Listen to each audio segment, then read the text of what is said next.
my life was crumbling. Things are not perfect. You just have to go really hard. That's a Foxhole moment, I guess. So we want to dive deep into the trenches. I don't want to be normal. I don't want to be like Everything's sacrificed when you're trying to build things. Yeah, I want that. We'll see how deep in the foxhole we get. And we'll do this.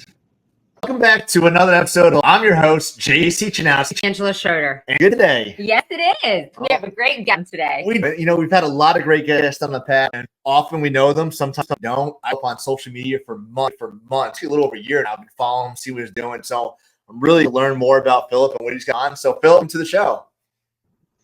Hey, thanks for having me. Thanks for taking time out of your day to our viewers and talk to us. But like I said, I know a little bit about you. We've kind of talked Facebook here and there, but I don't know a lot about you. So you just let us and the viewers know about business and what you got going on. Yeah, so full-time I work at BMW Manufacturing as a project manager, but as I'm building up on the side currently is my speaking and communications business. So helping business owners and leaders with their communication skills, learning how to lead teams, lead meetings, do presentations, public speaking, you name it. Anything speaking, communication, I really like to dive into and help out to be able to help people get that confidence and clarity in their message so they can continue to lead and develop themselves. So kind of juggling two different worlds right now while also being a dad to two girls under 3 years old. So definitely a lot of things going on right now in life. You've got your hands full right now. I remember when my girls were young. They're older now. They're 12, 14. But I remember when they were young, full-time Navy, full-time pressure washing, Christmas lights installer. So I get the juggle. There's so many entrepreneurs that's this way too.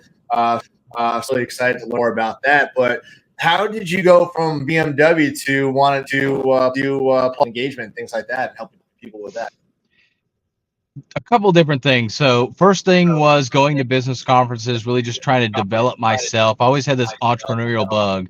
Seeing some of these guys speak on these stages and just how much impact they created and the popularity, fame kind of behind that too, was something that I aspired to do. So that was kind of one thing. The next thing was actually getting tired of being passed over for opportunities in the 9-to-5, in the corporate life, and being talked down to. I had a manager where the catalyst was for me, where this manager had talked down to me. I was doing a majority of the work out of the whole engineering department, because I've got a degree in electrical engineering. So different than speaking. Typically, those are the people who want to sit behind the computer and everything. But this manager had talked down to me so many times, I was finally fed up with it. And I said, no more. I'm going to do something to change that. And so with that, and then seeing these guys speaking on stages, I decided I'm going to start speaking up for myself. And as I found in my career and how I was able to progress and not get talked down to anymore because of my ability to articulate what I was thinking and being willing to just speak, no matter what people thought, I got rid of that fear. That's really where that started. And there was actually an opportunity within BMW to go into their training department, and they actually ended up sticking me with presentation skills. And so that was the final piece to say, you know what? This is what you should be doing, Philip. You've overcome this fear of speaking. You've overcome all these things. You have this huge desire. And BMW, a rather large company, has identified this as a need that their company and their employees need. And so that was the trifecta for me to decide, you know what, I'm going to start doing this on the side for now to be able to help others with their speaking and communication so they could be the leader that they want to be. That's great. And you said you knew you had that entrepreneurial bug. A lot of people get that, like you had that itch and know that like this is what I want to do. It's always whether it be talked down to or along in the job of like you had that for you, and then it many times trying to figure out how to outline like what business am I supposed to run? Where is that supposed to line in my path of entrepreneurship? And you had several things.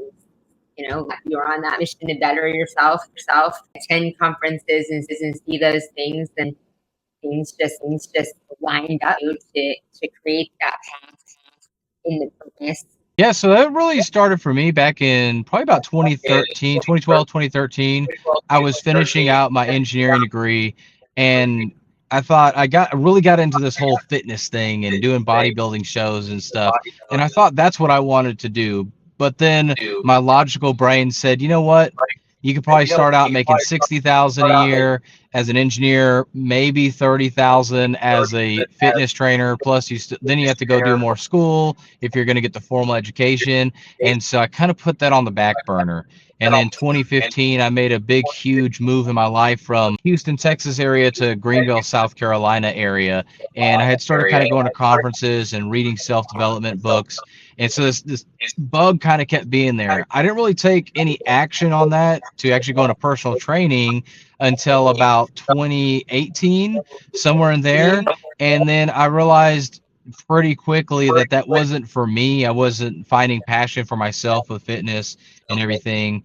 And then I ended up getting on with BMW in 2019, and it was about 2020, somewhere in there, whenever I found the skills that they were looking for with presentation skills. And that's when it really clicked for me, because I was trying to figure out, what is this thing that I want to do? I want to do something different. I was thinking kind of more just directly leadership and business coaching.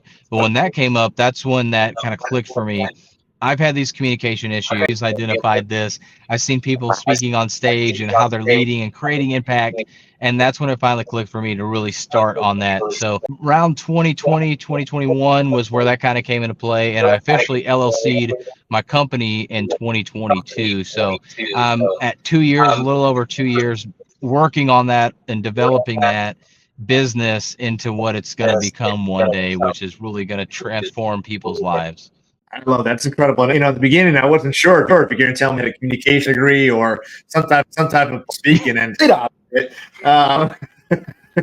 all from the desk job too. So that's an incredible opportunity to discover yourself later on in life, but still really enough to have an impact and start your career. And some of you are, like you said, in the same boat as you right now, still on W-2 and P-2 employee with their business on the side. And the biggest struggle or hurdle for them right now is when to go full time into and invest themselves full time. And I'm sure that might be a struggle right now. Maybe you have a plan. How's that for you? Yeah, so part of my plan right now, obviously, need to get the business to get to a certain level before I can make that leap. Being married, having 2 kids, there's a lot of responsibilities there. And I'm not going to be one just to, you know what, we're going to burn the bridges, burn the ships, all that good stuff, and just take off. No, I'm going to make sure that my income is at least close, or I can see, you know what, if I don't take this leap, I'm losing out on, let's say, $50,000 a year. But I have to have that clear path that's going to happen. But while I'm in with the company, I'm actually finding opportunities that I can leverage my passion, if you will, and the skill set that I have that I'm working on outside of the company and bringing it internal so I can actually refine what I'm doing. So being a coach, it's a little bit easier because you can find opportunities in a company such as the size of the one I work at to be able to do those things. But if you don't have that opportunity, try and find ways that you can do it for free or very cheap while you're still in a 9-to-5, because the cool thing is you already have an income. You can simply just use that extra time and you're just simply burning time. But the nice thing with it, and part of what my plan is really refine the process, refine what the training looks like, and get it down pat. So that way, whenever I go outside the business, I don't have the hiccups of, oh, I didn't think about that. Oh, that's not actually working. Oh, this isn't actually selling. That's not what people want. I'm figuring that out along the way through leveraging the company and their needs, but then also leveraging the fact that I already have a stable income and this is just something on the side at the moment. So that's really my plan of action at the moment. That's great that a lot of people are in, their business starting are completely different tracks. Like kind of just burning time, building assets over here until it's time to jump, where you have them on a congruent path to grow and utilize that skill set. Yeah. Thinking as we see stories of entrepreneurs that we interview on here too. It made like the analogy is great. We're doing and like have this calculated of like this is where I need to be and didn't do in my business. And I just am like reflecting. We see so many different kind of two different kinds of entrepreneurs are motivated by stability, safety and stability, and they're motivated by flexibility. And like, kudos to you for in your strength in doing that. I'm more laughing at us because I realized when we interview but like that how we're not like that. Like let's just burn down. and it's really dangerous to people in a partnership that are Really? Let's make this plane bigger than last one. Yeah, I think a lot of that comes down to a stubborn wife for me. I mean, I would probably have already tried to jump out myself. Maybe I would have succeeded. Maybe I would have failed. Who knows? But because of my first dedication being to her and the family, that's kind of kept me in that 9 to 5, so to speak. So I feel like I'd be a little bit more on that side. Maybe I'm using that as an excuse, but at the end of the day, my first priority is the family.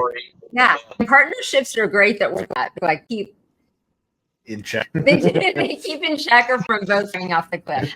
We say a lot of times when we're both run faster towards the edge. That might get us in trouble at some point. And I love what you're doing with communication because it's important in the business, whether it's with the customer, with your team. I've seen so many businesses go under communication's horrible. What you're not effectively delegate tasks. You can't talk to your customers. You can't talk to your employees like you experience. I know make or a business, and for you to be trying to help and educate an education piece because everybody thinks differently. It's so important for business owners to be love this and not say I'm good. I don't know. Even myself could definitely use your expertise to be more effective with my team, or even when we're out there doing speeches on stage together. There's so much to learn and just grow from that. It's like just being able to talk now is great, knowing that there's somebody like coming up in the ranks to be able to share your knowledge.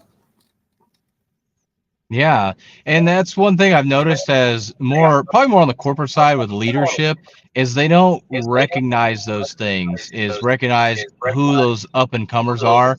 Typically what they'll end up doing is they'll have one person that can just do the work, and they keep feeding that person, but they don't develop them into the next leader. And then they have the rest of the team that's basically doing 2% of the job, and then they wonder why the person that's the rock star that's getting everything done ends up resenting them and everything. And really comes down to communication, really communicating with them, making sure they're getting what they need.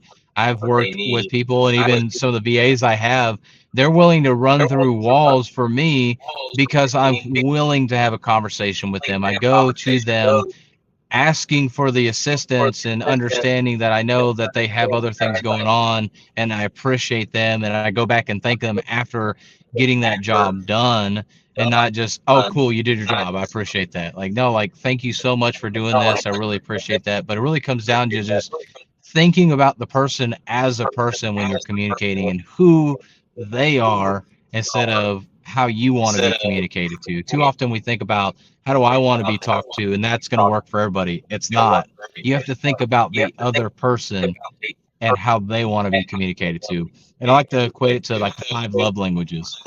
For my wife, it's all about time. Like, she wants to spend quality time with me. Well, I'm more about affection, the physical touch and things of that nature. And so if I just try and physically touch her all the time, while she'll feel some love, she'll feel more love with the quality time that I give her versus the physical touch. And so same thing with communication. We need to figure out how people tick and how they want to be communicated to really feel heard and understood. And so communication has so much depth to it that we don't really think about as leaders. Yeah, it's such an impact that will make in the business. A lot of business owners, start doing different things in their business and only to develop their people to the next level, but themselves to the next level. They're building their teams and developing out things that they need to work on in this communication. So before we get back on track, because I have questions, this is kind of fun. I like doing this. You've been on a couple stages before, Jack Clark. You share a stage with him. Was that getting out there, being so new into the field you're doing, to say, hey, I want to be able to get on stage and share with your my expertise to them, because I know a lot of people that are listening trying to get on stages, whether it's in talking about pressure washing lights, whatever it is. It's a real fear for them to say, hey, expert, expert loosely, but to be able to get on stage and provide value for your customers or for your audience. I hate that approach, and is it over time? It does get easier over time. And the big thing that we need to think about when we're in the day-to-day, you start to learn things, and you keep learning, and you realize how much you really don't know. And that's the problem as we become an expert in something, is we know how much we don't really know about something because we've learned so much and realize there's so much more to learn. Think about it as a business owner. When you first go into business, you're like, oh man, this is going to be awesome. I'm going to make $1 million months, like no problem. And then you start doing it and you're like, oh my gosh, it's so much harder than I realized. There's so much more to that. Well, I need a CRM. I need a follow-up process. I need to do marketing. I need to do this, that, and the other. But when you first go into it, you're like, oh yeah, business is easy. You just make sales and you fulfill the sales and you're good. And then you realize how much there is. And so it's the same thing with you going to speak. In your mind, as the expert, you think, you know what, I don't have all the skill set to be able to teach somebody. But the thing is, you do. Maybe you've been in a particular business for 10 years. You'll probably have a couple things you probably teach somebody that's been in business for 20 years, but you should be focused on trying to teach somebody that's been in business for, let's say, 1 to 5 years, and on your particular thing you want to talk about, versus focused on trying to teach everything that even somebody with 20 years experience could then learn from. And so that's what we tend to do when we first get on stage. We're too focused on the fact that, you know what, I don't know everything and I got to try and teach this. That's daunting. Well, most people, what's basic to you is going to be light years ahead of what they didn't even know about. Like, how do you start an LLC? How do you open up a business account? What's business credit? As a business owner, you're like, well, that's pretty basic. But there's people out there that don't know that. And so what's basic to you is actually really good knowledge for other people. So if you're looking to get on stage, think about the things that if you would have known this 2 or 3 years ago, that would have been super helpful for you, rather than having to go through the grind of figuring it out, beating your head on the wall and all of that stuff. That's the things that you can teach. And then the other part to that, like we mentioned at the beginning, was it just takes time. So just start getting those reps in, do videos on social media, trying to get on podcasts like this, but get those reps in and you're going to get comfortable with time. That nervousness should always be there. If the nervousness goes away when you're first getting started, it means your ego has gotten too big and then you're actually not going to be a good speaker. So that nervousness is a good thing, because it means you care. But get those reps in. Focus on somebody that, the person you used to be, trying to educate them. And that's going to be the best place to start. I get nervous on these shows. What am I going to mess up today? Especially during the intro. I think I've only messed up one time intro. That's why I always get nervous, because I got to start it off. It's like, JC, what's he going to do now? But yeah, that is important to understand it too, because we did it on stage, and I won't say we corrected the audience, and I think we were ahead of what we were talking about to the stare at there in the beginning stages. We're talking more for like a level 3 owner. And we did communication, but we were talking to. It was a key to that. It was pretty cool. Again, we were talking to the wrong audience, so we just learned that first time we were on stage together too, which was just more interesting. Yeah, that's tough, and that's where you got to talk to the event hosts and everything, figure out who that audience is, what's kind of that target audience, target message that they want to share, and everything. And then on top of that, just like marketing, you're trying to market to a particular audience, particular demographic, all those good things. It's the same thing for your message. If you're trying to speak to everybody in the audience and hope that everybody can get something from it, nobody's going to get anything. They're not going to remember you because you were so generic. So if you can try and talk to a particular person, and a lot of times the best way is somebody who is 2 or 3 years younger than you or 2 or 3 years behind you in business, then those people are going to resonate with that. And yeah, sure, you're not going to get the person 10 or 20 years ahead of you in business, but that's okay because you found who you're talking to. Because we can't be for everybody. If we try to be for everybody, we're going to be like vanilla ice cream. We don't have any vanilla ice cream raving fans, but I bet we have several Rocky Road ice cream raving fans. Exactly. Okay. Well, before we dive into some Foxhole moments, we hearing about yeah, we can talk about this forever, but what about some win that you're celebrating in your business or life? I'll celebrate a silly win. So this actually happened to me yesterday. I made a post about it this morning. It's kind of funny, but my daughter has really been watching me. And there's been some other things, but yesterday in particular, we have some land. We've got about 80 acres, and we were riding our four-wheeler out there, and I just had to go to the restroom. So I was like, oh, hold on a second, I'm gonna go to the restroom real quick, relieve myself. We come back and we're on the playground, and my daughter, she's in potty training mode right now, so she's only 2.5. And so she's still trying to figure all this out. And she's like, Daddy, I got to go TT. I'm like, all right, well, let's just pull your pants down and let's take care of it. And she gets in her stance. You know, she looks like Jeff Bagwell up there. And then she starts going and she's like, I'm TTing like Daddy. So it's a good little dad moment right there. A good little bonding there. I didn't think that was something I was going to be teaching my daughter, but it's nice that she wants to model after me. So I just got to keep in mind that she's looking and watching at all times. Fun win. That is a fun win. It is and yeah, fun story. They're watching whatever we do. Everything. It's ridiculous. It's awesome, but it's also scary at the same time. Yes, because you got to just double check what you're about to do or say in front of them. Yeah. Especially when mom's not around. Exactly. All right, Philip. So, Facebook and social media is full of highlight reels. Everybody talking about the $1 million, the cars, the stuff. We don't often see anti-highlight reels. When business is tough, business is hard. I know you're new into the industry right now, but I'm sure you've had a couple obstacles or hurdles you've had to go through over the years while trying to get your bid. Can you talk about time maybe you're in the Foxhole where you're like, whoa, maybe this isn't a good idea, or maybe I just stick to the 9 to 5. Yeah, actually, here lately, I just finally started getting out of that Foxhole. I've been really in this rut right now.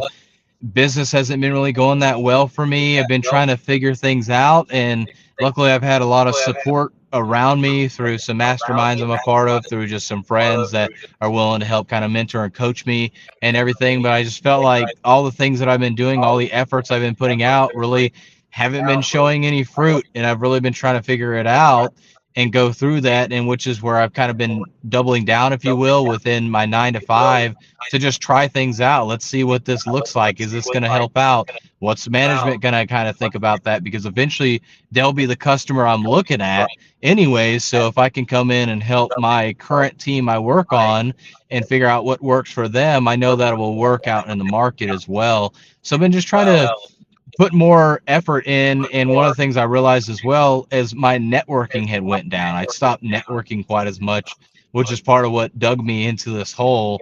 And so those actions that were giving me results, I stopped doing those. So I've had to go back and reflect on that, and through friends helping out, help me really realize, okay, this is the action I need to take. And so now I'm starting to take that action and starting to feel some of that momentum again. So slowly coming out of an actual Foxhole right now. What do you think the positive network would just kind of got comfortable, or? I let other things get in the way, like the 9 to 5. I had transitioned into a newer position, so I was focused on that. Then having a 2-month-old right now, there was the obvious of focus on that and just trying to get things to maintain rather than trying to push forward. So I was kind of in maintenance mode, and so there was no growth. There was no looking at what's coming in the next 2 or 3 months. It was more, what do I need to do today to make sure that the business kind of keeps sustaining? And so a mixture of all of this, and then the fact that because of the 2-month-old, I also wasn't networking with people and connecting with people and connecting people together. That was making me not out there and exposed to my network and get in front of other people. And so really just working on that, and then realizing as well through talking with some of my friends is that I'm not showing a lot of me speaking on stages and being in front of audiences. And so I'm putting more of an emphasis on that this year. I knew it was something I needed to do, but it was kind of one of those, I need to get hit in the head by a 2x4 in order to realize, okay, Philip, you've got to do this. And so that's one of the initiatives I'm doing right now. So getting on podcasts like y'all's and working to get on stages at schools and just do whatever I can to show that the proof in the pudding that, hey, Philip does speak, Philip can speak, and so he can actually coach you on that. I had to be hitting the head. Sometimes the lesson to learn, they have to snap. We gotta see that in the mirror and it's great that you had people surrounding you that you do that and to help you identify the things that kind of went the activities that you weren't doing that got you in that place. Because when life happens, life and things, we can get in this mode that things are going okay business, and so we're just in maintenance. We said more of survival. I'm just doing these things, and takes a step back. Businesses are cyclical, and these things that were had to do consistently, like the nothing, to keep us on a path to victory. When we see those, it takes a while to get us back out of that hole. This is they're doing well, and then they market it. Right? They'll just everything's going well. It doesn't. I don't need to really market anymore because I don't need to grow anymore. So we're manage that we have and do that, and pretty soon in a hole that you have to dig yourself out of, because there are things of the growth in your business. Like for you, it was networking. You constantly have to have your foot on the gas pedal, or you're not gonna you're gonna grind it down. Yeah, exactly. And too often we don't think about like our relationships. If I never told my wife I loved her anymore, if I just kind of came in the house, I took care of the kids, I made sure that the grass was cut, that the trash was taken out, all that stuff, kind of just did these things that kind of needed to be done, but I never really showed any extra expression or never put really extra effort in to show her my love and appreciation for her. Eventually she's going to start thinking that I don't love her anymore. She's going to start resenting me being around. Why am I even there? Like, am I happy? All these questions are going to come up because, well, I'm just doing the maintenance. I'm doing the bare minimum. And it's the same thing with our business. If we're just doing the bare minimum, for a while it works out, it's okay. But like you said, we start to then go downhill, and then things are going bad, and now it takes a lot more to get back up that hill, and you really have to show that appreciation to your significant other. You have to really start marketing your business, talking to more people, doing even more than maybe you would have had to have done if you would have just actually kept your foot on the pedal, so to speak. Yeah.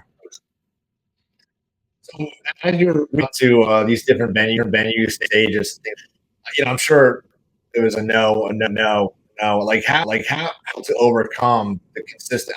Maybe you didn't have that. Maybe you're right away on stages. Tell us about that. That holding out there and saying, "Hey, let me get on there," and just overcome all that to feel confident to go to the next one and go to the bigger one and go to the bigger ones and to big stages. I like the small one, be comfortable and intimate. But I know one day we need to be on those bigger stages together just to continue to grow what we're doing right now. Yeah, so you get a lot of no's. I mean, it's just like doing any kind of sales, door knocking, things of that nature. It's a lot of no's until you start getting some yeses. And the way to get more yeses is to have more of the things in place. Like, do you have your professional headshots? Do you have your highlight reels of you speaking? Do you have referrals and references? And speakers tend to promote speakers. So if you can get around other speakers, that can help you get in there. But for me, yeah, it's just, I haven't gotten where I'm like, yes, yes, yes, every single time. It's yes here, lots of no's. And so it's just about continuing to push forward, much like door-to-door sales or cold calls. You just keep calling, you hit your numbers, and eventually it works out. It's all a numbers game at the end of the day. And so that's what I've been doing. I've been doing cold DMs, trying to email podcast hosts, event coordinators, things like that to work to get on more stages and everything. And like you, I like the small events also. Those are more fun for me than the large ones. It is all about the numbers. When I wrote my book a couple of years ago, like one of our just in promoting it was, to like call your shot number of stages. And my own, I think it's at the time 100 stages. I was like, 100 stages in the next 6 months? Like, is that engagement, anything like this? A podcast, a stage of any size, anytime you were in front of other people's audiences. And it was an interesting philosophy. Instead of do a lot of the no's, people said no, it was accumulating the easy yeses, like a stage of any size. And get to 100, you had to get to 20 first. So there were 20 people that yes, like that would be an automatic yes for you. And once you started doing amazing, the traction, like you said, speakers refer speakers, people that have seen you on stage and your presence and you're on podcast. And if you can show people in 2 weeks that you've been on 20 stages, people were like, well, who the heck is she?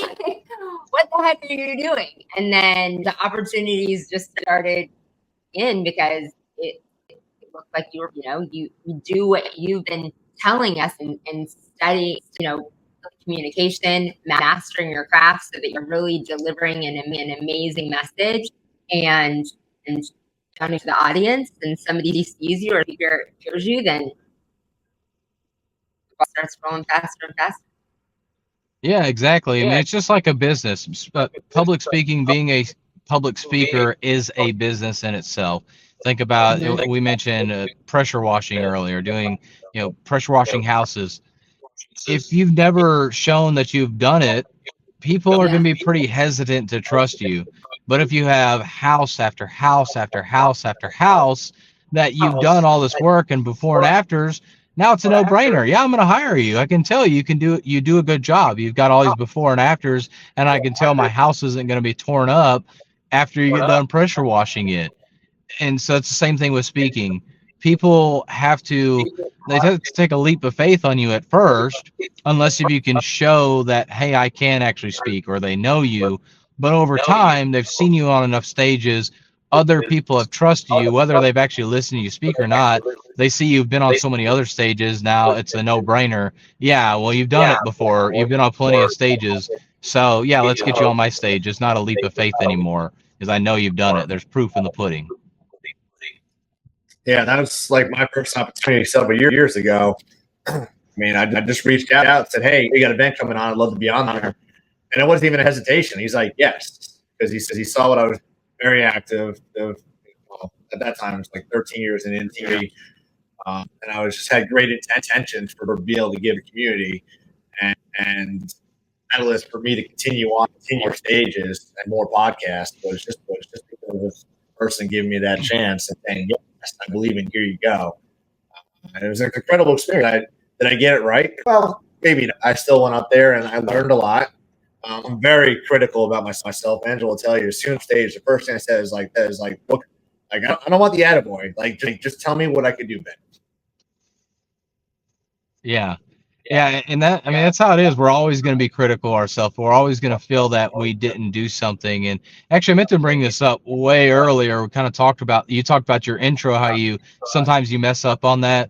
The cool thing with speaking, and this is something people don't think about, nobody knows what you were going to speak about until you spoke about it. So they don't know if you messed up or not. I mean, unless if you were just stumbling over your words or you sit there. like a deer in headlights or something, then they're obviously you messed up. But for the most part, they don't know you messed up. They don't know that you had 3 points you wanted to make, and you, instead of doing an order 1 2 3, you did it 1 3 2. They don't know that.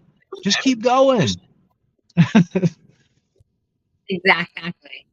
Because in videos they say that, like, I just keep going. I was like, well, that's completely not what I'm anticipating. But here we go. Yeah. And I just used to cover like, oh, this. Exactly. And people like it, when you mess up a little bit, I'm not saying intentionally mess up, but if you mess up a little bit, people actually like that because it makes you more human. I think of what's his name, Ramaswamy. He was going to be a president. He was running for presidency, and a lot of people, because he was such a polished speaker, people were like, I just don't know about him. I'm not sure because of how polished he was.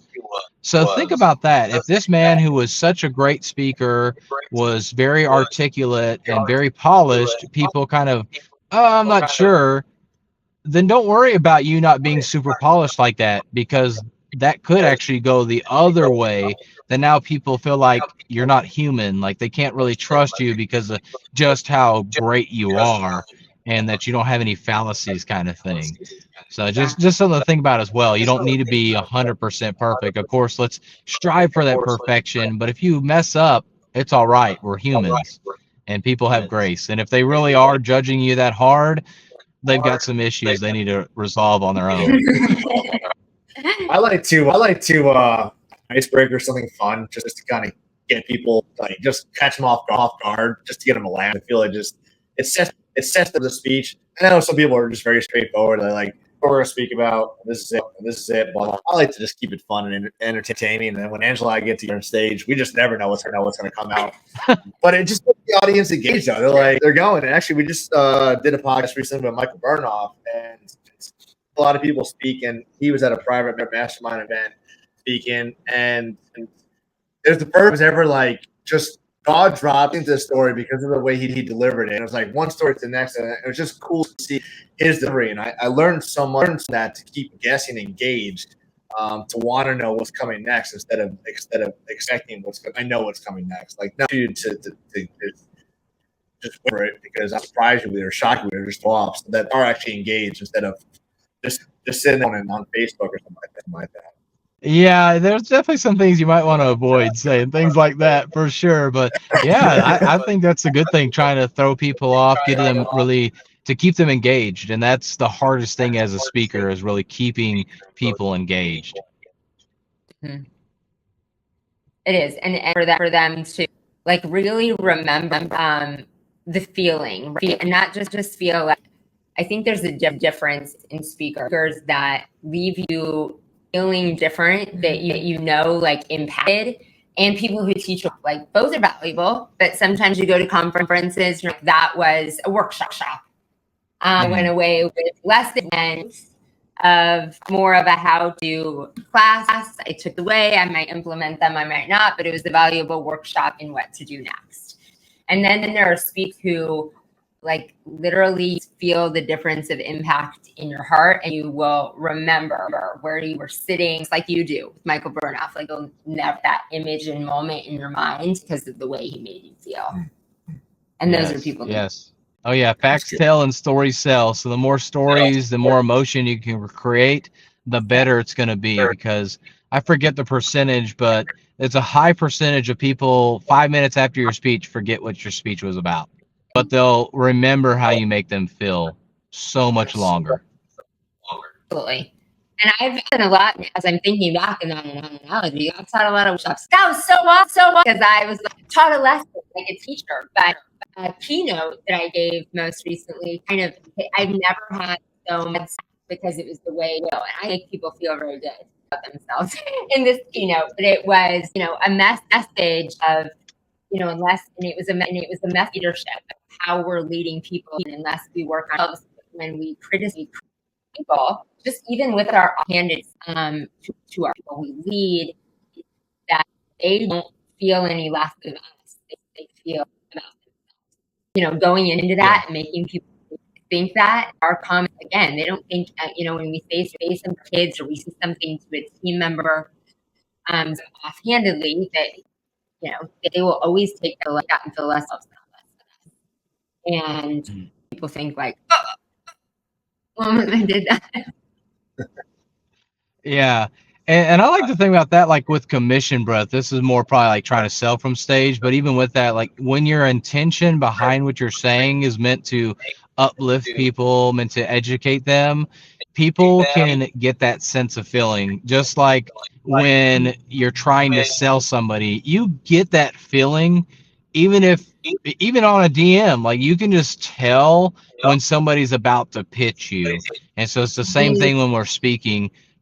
I've had a lot of clients that they worry about, well, am I going to come off the wrong way? And I always tell them, if your intention is in the right place, yes, you're still going to offend people. There's people that will just be offended about anything. But when your intention is in the right place, a majority of people will recognize that and they'll feel that intention and they'll take it the way that you mean it to be put. Well said. What's next? What's next for you? And what does your target audience or your client look like, so that anybody who's listening might know how to do? So I'm primarily focused on the manufacturing industry, but really anybody that's a leader, whether you've got a team that you're just trying to get more comfortable speaking in front of, or you want to build your team up and their communication skills. Communication, in my mind, is the number one reason why we have issues within a company. So if you've got that team, or you're just looking to get on a stage and start speaking, you've got a stage coming up and you help with that speech prep, that's where I can really come in and help out. And where can people find you? You can find me on really any social media platform. I hang out the most on Facebook and LinkedIn, and my website is speakingsessions.com. Nice, good stuff. Do you have one small parting tip that gives somebody to be a more effective communicator? Start doing videos today. That's going to help you in so many areas. You're going to get the reps with speaking. You're going to get the recognition for marketing because you're the person that's always doing videos. So just start doing video content and posting it on social media today. It's good stuff. It sounds easy, but it can be hard. All right, Phil. JC, I better see a video later today. You'll see one. I promise for you. Well, we appreciate you coming on. Thank you so much for taking time to talk about your career. We wish you some luck in developing that and looking you possibly on stage here in the future, but seeing more videos with you out there. That wraps up another episode in the Foxhole. Be sure to like, subscribe, and stay tuned for another episode next week.